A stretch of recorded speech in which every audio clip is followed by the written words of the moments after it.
Hello everyone. आज हम Galileo का नियम करने वाले हैं, विषम संख्या संबंधी नियम।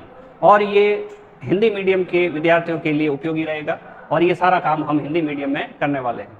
हिंदी मीडियम के विद्यार्थी काफ़ी डिमांड आ रही थी लंबे समय से कि हिंदी के लिए वीडियो बनाइए, तो आगे से हम कोशिश करेंगे कि काफ़ी वीडियो हिंदी मीडियम के विद्यार्थियों के लिए भी बनते रहे। तो लेते हैं आज अपना हिंदी मीडियम का पहला टॉपिक, गैलीलियो का विषम अंक संबंधी नियम।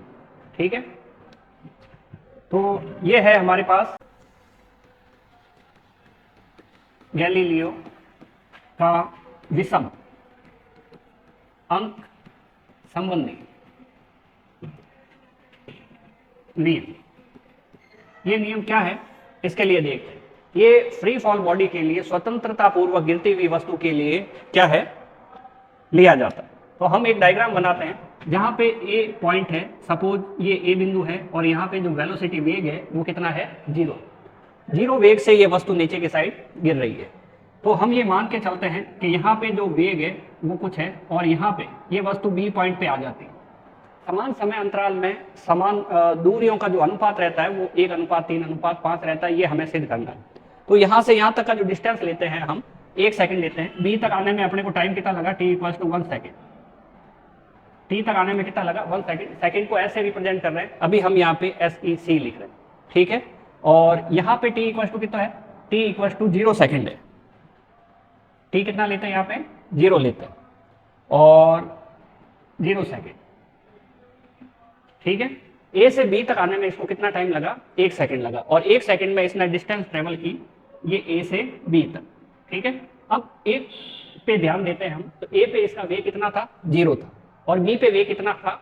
अब ए से बी तक आ रहा है और ग्रेविटेशन गुरुत्वाकर्षण क्षेत्र के अंदर ये गिर रहा है, तो क्या होगा, इसका वेग लगातार बढ़ता जाएगा। तो बिंदु बी पर इसका वेग पहले की अपेक्षा, ए की अपेक्षा क्या रहेगा, ज्यादा रहेगा। तो अभी ये ज्यादा रहेगा, तो अगले 1 सेकंड के लिए, अगले 1 सेकंड में ये सी पॉइंट पर आ जाता है और सी पॉइंट पे टाइम रहता है t=2 सेकंड। यानी कि ए से सी तक आने में समय कितना लगा, 2 सेकंड लगा। अब 2 सेकंड में, पहले सेकंड में इसका जो डिस्टेंस ट्रेवल कर रहा है वो कम है, उसको हम यहां से यहां तक की डिस्टेंस को हम क्या ले सकते हैं, SAB ले सकते हैं, SAB। और यहां से यहां तक की डिस्टेंस को SAC ले सकते हैं।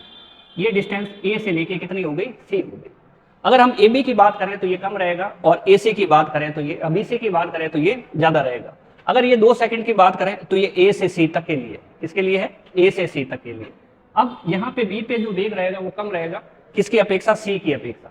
तो C पे अगर वेग ज्यादा है तो इस बार ये डिस्टेंस ट्रेवल करेगा, दूरी तय करेगा, वो पहले की अपेक्षा और भी ज्यादा होगा। तो ये पॉइंट T लिया और ये T बराबर 3 सेकंड पे, कितने पे है, 3 सेकंड पे। अब D पर आने में इसको, कहां से, A से D तक आने में इसको समय कितना लगा, 3 सेकंड लगा। और ये जो दूरी है हम यहां से लेके यहां तक लेते हैं, कितनी, SAC लिखते हैं यहाँ पे। कहां से कहां तक की दूरी है, ये A से लेके D तक की। तो A से लेके D तक की दूरी है, तो यहां से A से लेके D तक की दूरी ये आ गई। तो अब हमने क्या देखा, पहले 1 सेकंड में SAB मतलब A से B तक आया, 2 सेकंड जब बीते, टोटल 2 सेकंड जब बीते तो ये SAC चला, A से लेके C तक। 3 सेकंड बीते टोटल यहां से A से, तो ये A से लेके D तक चला। हमें क्या करना है, हर 1 सेकंड के लिए ट्रेवल डिस्टेंस निकालनी है, तय दूरी निकालनी है। हम चाहते हैं B से C तक के बीच का टाइम क्या लगा, तो 2 second minus 1 second, total 1 second लगा। तो उस 1 सेकंड में कितना चला वो दूरी निकाल लेंगे और यहां से C से D तक की दूरी निकाल लेंगे। अगर हम डायग्राम को बड़े ध्यान से देखते हैं तो हमें ये पता चलता है कि A से B तो फर्स्ट 1 सेकंड में है। ठीक है, फर्स्ट 1 सेकंड। और यहां से यहां तक बात करें, कहां से कहां तक, B से C तक की अगर बात करें, B से C तक की, तो ये डिस्टेंस किसके बराबर रहेगी, SAC माइनस SAB। ये डिस्टेंस रहेगी SAC माइनस SAB। तो इस टाइप से हमारे पास SAC माइनस SAB निकाल लेते हैं, तो हमारे पास आ क्या जाएगा, SBC आ जाएगा। ये डिस्टेंस आ जाएगी SBC। ठीक है, और अगर हम SCD निकालना चाहें तो अगर CD निकालना चाहें तो कैसे निकाल सकते हैं, A से लेके D तक की डिस्टेंस पहले फाइंड कर लो, निकाल लो। तो SAD जो 3 सेकंड चली गई डिस्टेंस के अंदर है, और फिर क्या करें, A से C तक का माइनस कर दो। A से C तक का माइनस करेंगे तो हमारे पास ये डिस्टेंस बचेगी, दूरी बचेगी। तो ये है हमारे पास SA से C तक। तो इस टाइप से हमारे पास ये दूरी आ गई एस ए बी, फिर आ गई हमारे पास एस बी सी यानी कि बी से सी तक, और फिर आ गई सी से डी तक। ध्यान रखें ए से बी तक पहुंचने में जो टाइम लगा वो 1 सेकंड था, 1 सेकंड। बी से सी तक पहुंचने में जो समय लगा वो कितना था, वो भी 1 सेकंड। सी से डी तक जो पहुंचने में समय लगा, सी से डी तक, वो भी 1 सेकंड। तो टोटल मिला के 1 सेकंड, 1 सेकंड और 1 सेकंड मिलके कितने हो गए, 3 सेकंड हो गए। अब हम क्या काम करते हैं कि पहले एस ए बी निकालते हैं, फिर एस ए सी निकालते हैं, एस ए निकालते हैं, फिर ये तीनों फाइंड करेंगे और उनका रेशियो निकाल देंगे। इजी सा प्रोसेस है। तो गति के दूसरे समीकरण से, द्वितीय समीकरण से, दूसरा समीकरण होता है हमारे पास s equal to you t plus half a t square. A यहाँ पे किसके बराबर है, जी के बराबर है। ये बाद में लिख देंगे, अभी एक बार हम यहाँ पे ए लिख देते हैं, ए टी का स्क्वायर। यहाँ पर क्या है, प्रारंभिक वेग 0 है क्योंकि हम फ्री फॉल बॉडी ले रहे हैं, स्वतंत्रता पूर्वक गिरती वस्तु ले रहे हैं, और तथा ए बराबर क्या है, जी है। गुरुत्व त्वरण के प्रभाव में ये वस्तु नीचे की साइड गिर रही है, इसलिए जो त्वरण है उस त्वरण का मान किसके बराबर रहेगा, हमारे पास गुरुत्व त्वरण जी के बराबर रहेगा। ये दोनों वैल्यू यहाँ पुट करते हैं तो s बराबर आ जाता है हमारे पास 0 into T plus half G T square. तो हम काम करते हैं s equal to you T, ये 0 हो जाएगा, लिखने की जरूरत नहीं, तो 1/2 जी टी स्क्वायर। इस तरह से हमारे पास क्या रहेगा, s बराबर हाफ जी टी स्क्वायर। इस चीज को पीछे की साइड लिख देते हैं, s बराबर 1/2 जी टी स्क्वायर। अब t बराबर 1 सेकंड के लिए, ठीक है, सेकंड के लिए यहाँ पे s लिखना चाहिए। अभी हम एस सी लिख रहे हैं ताकि हमें ये क्लियर हो जाए कि ये सेकंड है, और 1 के पास s लिखें, ये 15 15 दिखाई नहीं दे, तो यहाँ पे करते हैं एस ए बी। डायग्राम में देखें कि 1 सेकंड में कहाँ से कहाँ तक चला, a से b तक चला। तो एस ए बी निकालना है तो हम काम करेंगे 1/2 जी यानी कि 1 का स्क्वायर। 1 का स्क्वायर 1 ही होता है, तो इसकी वैल्यू 1/2 जी आ जाएगी। सेकंड t बराबर 2 सेकंड के लिए हम क्या काम करते हैं, s। जब t बराबर 2 सेकंड होता है तो ये कहां तक पहुंच जाता है, बिंदु c तक पहुंच जाता है, और c तक की डिस्टेंस कितनी है, ac है। तो हम इसको यहाँ पे ac लिख देते हैं, ac बराबर 1/2 g इंटू 2 का स्क्वायर बराबर 1/2 g इंटू रहेगा 4। ठीक है, 2 का स्क्वायर कितना होता है, 4 लिख दिया। थर्ड बात करें, t इक्वल टू 3 सेकेंड के लिए तय दूरी कितनी होगी, s कितना होगा, यहाँ डायग्राम में देखें 3 सेकंड पे कहाँ पहुंच जाता है, ये डी पर पहुंच जाता है। तो हम बात कर रहे हैं एस ए डी की। जब 3 सेकंड होता है तो पॉइंट कहाँ पहुंच जाता है, डी पर पहुंच जाता है। तो हम निकालेंगे क्या, एस ए डी। तो एस ए से डी तक दूरी निकाल रहे हैं, हाफ जी इंटू 3 का square equal to 1/2 ji into 3 का स्क्वायर कितना रहता है, 9 रहता है। तो ये हमारे पास दूरियां आ गई। अब हम क्या काम करने वाले हैं, अब हम ये काम करने वाले हैं कि जब हमारे पास ये दूरियां आ गई तो इससे हम एस ए बी निकाल सकते हैं। एस ए बी तो डायरेक्ट आया हुआ है, हमारे पास कोई प्रॉब्लम नहीं है, एस ए बी डायरेक्ट आया हुआ है। तो इधर हम लिख देते हैं S A B equal to हमारे पास कितना है, हाफ जी 1/2 जी। सेकेंड दूरी हमें निकालनी है क्या, सेकेंड दूरी हमें निकालनी है एस बी सी यानी कि बी से सी तक। अब सिंपल बात है ध्यान देने की, ये सी तक पॉइंट में 2 सेकंड लगे और बी तक में 1 सेकंड लगा, तो बी से सी तक में कितना लगा। अगर हम ए सी में से अगर ए बी निकाल देते हैं, एस ए सी में से एस ए बी निकाल देते हैं तो हमारे पास क्या बचता है, एस बी सी। तो एस बी सी बचता है तो हम लिख देते हैं एस बी सी बराबर क्या लिखने वाले हैं, एस बी सी लिखने S A C minus S A B, S A C minus S A B. तो एस बी सी कितना रह जाएगा, तो ए सी की वैल्यू कितनी है, half G into 4, half G into 4 minus S A B कितना है, हाफ जी। तो हाफ जी कॉमन आ जाएगा और ये रहेगा 4 माइनस 1 बराबर रहेगा हाफ जी इंटू 3। तो ये हमारे पास एस बी सी की वैल्यू आ गई, ये हमारे पास एस बी सी की वैल्यू और ये एस ए बी की वैल्यू। तो एस बी सी कितना आया, हाफ जी इंटू 3।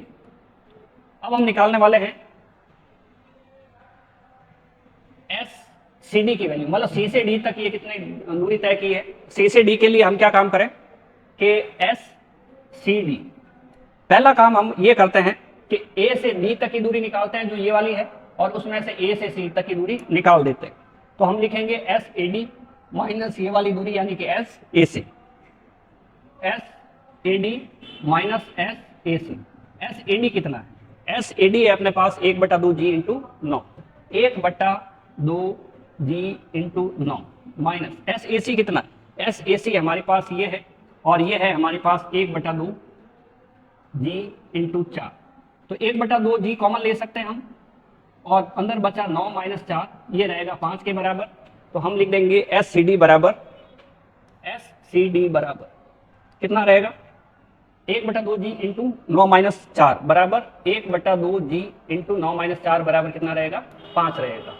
तो इसी तरह से हम आगे और भी सेम टाइम इंटरवल के लिए, समान समय अंतराल के लिए ये काम लगातार कर सकते हैं। अब हमें क्या काम करना है कि एस बी सी, हमें काम करना है एस बी सी ये वाला, और ये जो वैल्यू आई है एस बी सी की, और साथ में ये वैल्यू आई है हमारे पास एस सी डी की, इन तीनों का अनुपात निकालना है। तो देखें पहले क्या लिखे, एस बी सी भी लिखेंगे, एस ए बी अनुपात।